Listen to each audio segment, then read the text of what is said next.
E o fato é que, tendo Clériston morrido nessas circunstâncias, isso me leva à seguinte conclusão.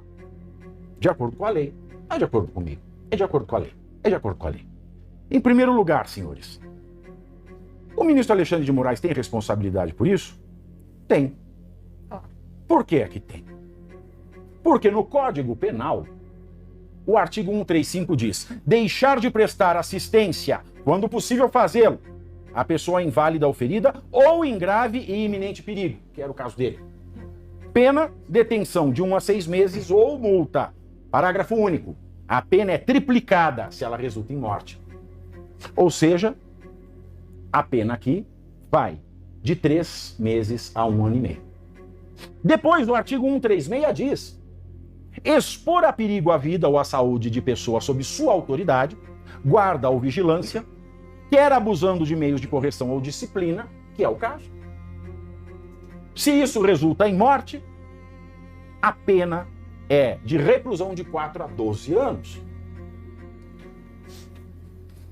E eu vou optar pelas penas maiores, porque o artigo 61 do Código Penal diz que são situações que agravam o crime, 3 que se aplicam ao caso.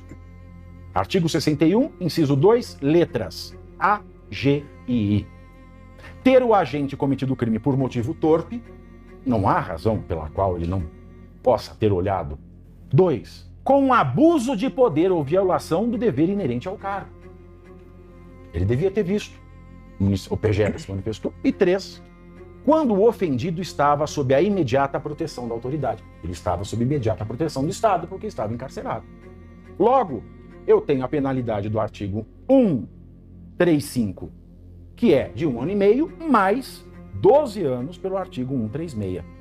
Logo, 13 anos e meio. Mas não é só o Código Penal, não. A Lei 13.869 de 2019, que é a Lei do Abuso de Autoridade, diz, artigo 9, decretar medida de privação de liberdade em manifesta desconformidade com as hipóteses legais e incorre na mesma pena a autoridade judiciária que, dentro do prazo razoável, deixar de substituir a prisão preventiva por medida cautelar diversa ou de conceder liberdade provisória quando manifestamente cabível, que é a causa dele, a pena é de 1 a 4 anos. Então eu tenho aqui que o ministro Alexandre de Moraes, por esses dispositivos legais, poderia pegar 17 anos e 6 meses de cadeia.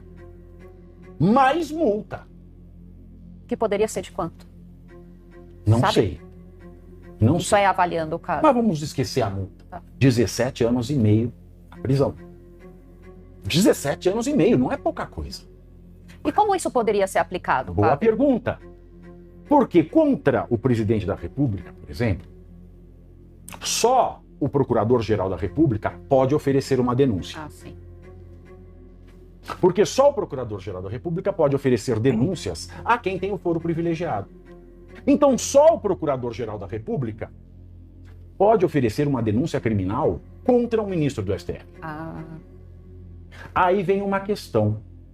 Tem uma jurisprudência do STF, que foi até 2015, inclusive é de relatoria do finado Teori Zavascki, que diz: das ações em que o Supremo Tribunal Federal funciona como primeira instância, não se aplica a regra do Código de Processo Penal, e tem uma regra no Código de Processo Penal que diz: se o Ministério Público não oferece ação penal, e ele que tem que oferecer a ação penal pública, o privado, a vítima ou os seus herdeiros podem fazer em substituição uma ação penal privada.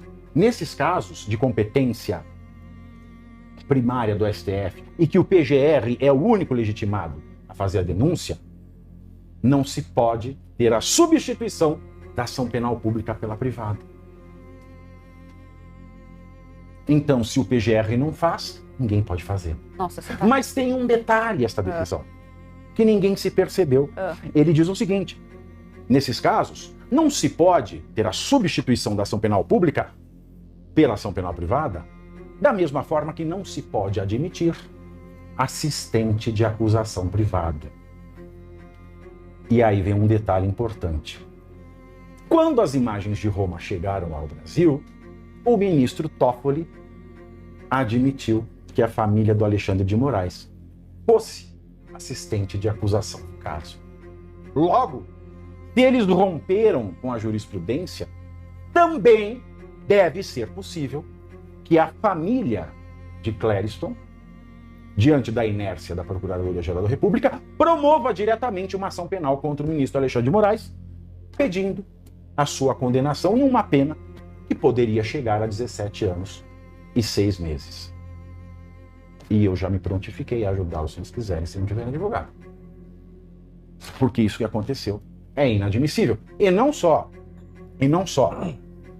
o Estado e subsidiariamente o próprio ministro tem a responsabilidade civil de sustentar a família do falecido, calculando-se aí a expectativa de vida que ele teria, e pagar uma pensão mensal, fora os danos morais pela perda do ente querido. Essa é a análise resumida do que eu falei hoje de manhã.